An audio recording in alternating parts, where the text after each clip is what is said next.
Are you a freelance graphic designer really struggling with knowing what the hell to charge your clients? I was too at one point, and I'm going to explain my process of how I went from charging £40 to around £500 for a brand package. My name is Abby and I've been a graphic designer for 5 years, and I went full-time with my business around 4 months ago. So when I first started charging clients, I literally had no clue what I was doing or what I was charging, but I'm really at the point now where I'm so confident with my prices, and hopefully I can help you get there too. So when I first started charging clients, I literally had no clue what I was doing or what I was charging, but I'm really at the point now where I'm so confident with my prices, and hopefully I can help you get there too. In this video, I'm going to be sharing my insight into how to price yourself as a graphic designer and where the hell to start.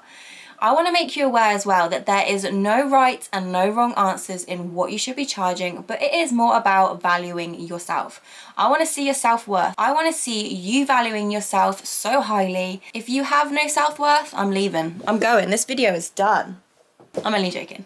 Anyway, let's get straight into it. So number one, the top of the list, it is: do not charge hourly and charge a project rate. You want to be charging a flat rate. So the top question I get is how to set your prices. Now for me, this is just my preference, but I charge a project rate, a flat rate, and not hourly. So charging hourly just doesn't work at all, because you may be a really experienced graphic designer, therefore knowing how to do things quickly. So just charging hourly makes no sense. So what the hell is a project rate?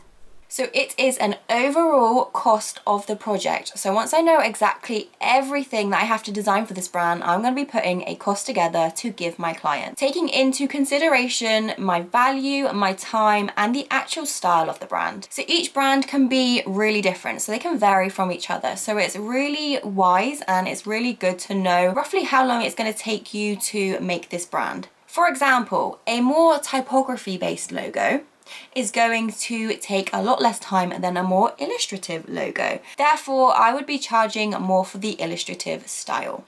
So my next point is, it is down to a confidence thing. So when I first started my business, I literally had no clue what to charge, and I was charging around £40 for a logo because at that time, that is what I felt confident with. I was not confident in my design ability, and I definitely was not confident in myself. So I knew I had to try and build up a portfolio of clients that I didn't have to get to where I am now. So at this stage in my design career, I was confident with charging that £40 for a logo, which is absolutely fine if you are just starting out. And I actually found as I started getting more clients and designing more, my confidence just grew and grew. I then got to a stage where I actually started resenting myself a little bit for charging so little. So then this is where I felt like I could up my prices because my confidence has grown, my design ability had grown. So then I upped my prices and started charging more. So the most common question I get asked every single day is, what should I be charging? And the answer that I give back is, there is no right or no wrong answer.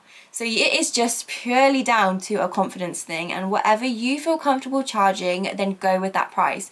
You will just find over time that as you design more, as you get more confident, you will want to up your prices to reflect this. You will also get to a stage where you will look at your prices and just feel that what you're charging just isn't enough and that you aren't valuing yourself. So you will up your prices until you feel like the price that you're putting out is a value to yourself and to your client. So my next tip is, do not showcase your prices. Yes, you heard me.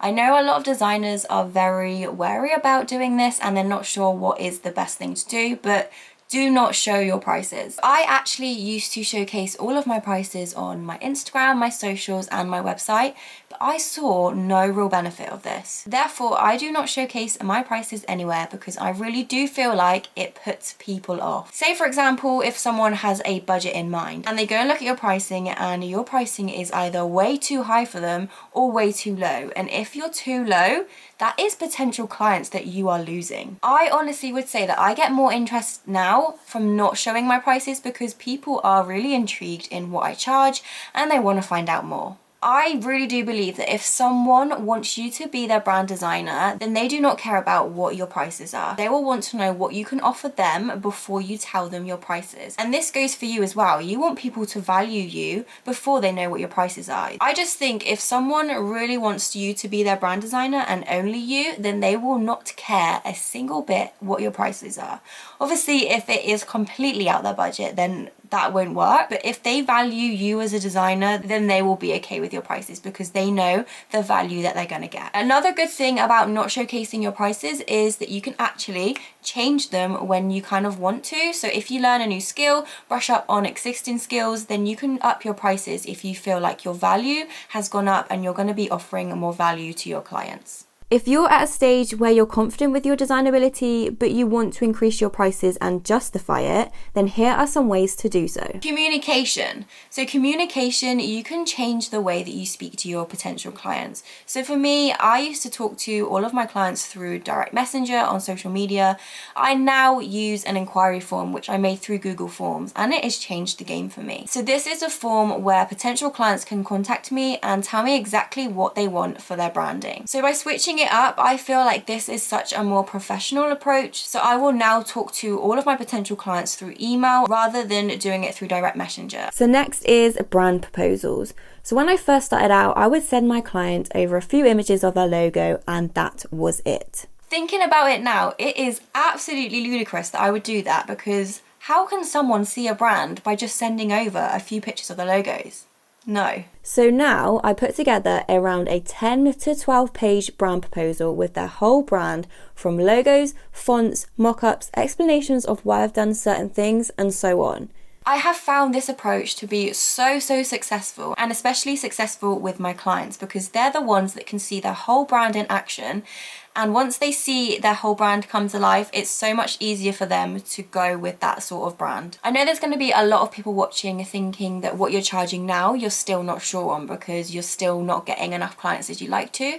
But trust me when I say I have honestly found that when I put my prices up, I have got more interest. It's like people trust you more because your prices are higher. So for example, if you were to go to someone and they charge say £20 to £40 for a logo, and you went to someone that charged around £400 for a brand package, you're probably going to have more trust in the person that is charging a lot more than the person that is charging £20 to £40. I think it's also about reassurance. So when you pay for something that is a lot more money, you know you're going to get a good outcome. But you have to make sure that if you're pricing yourself around the 400 to 1k mark, that your work shows this, because you cannot be charging something if your designability just isn't there. So make sure that your value of work reflects your pricing. So that is it for my tips for pricing, and I really hope this has been valuable for you. But if you do have any questions, please make sure you pop them in the comments and I will go through and answer them myself. Just remember, the main point of this is pricing yourself is all about self-worth and what you value yourself. If you don't value yourself, then how do you expect clients to value you too? And if you like this video, make sure to give it a thumbs up. And if you want to see more things like this, then subscribe to my channel.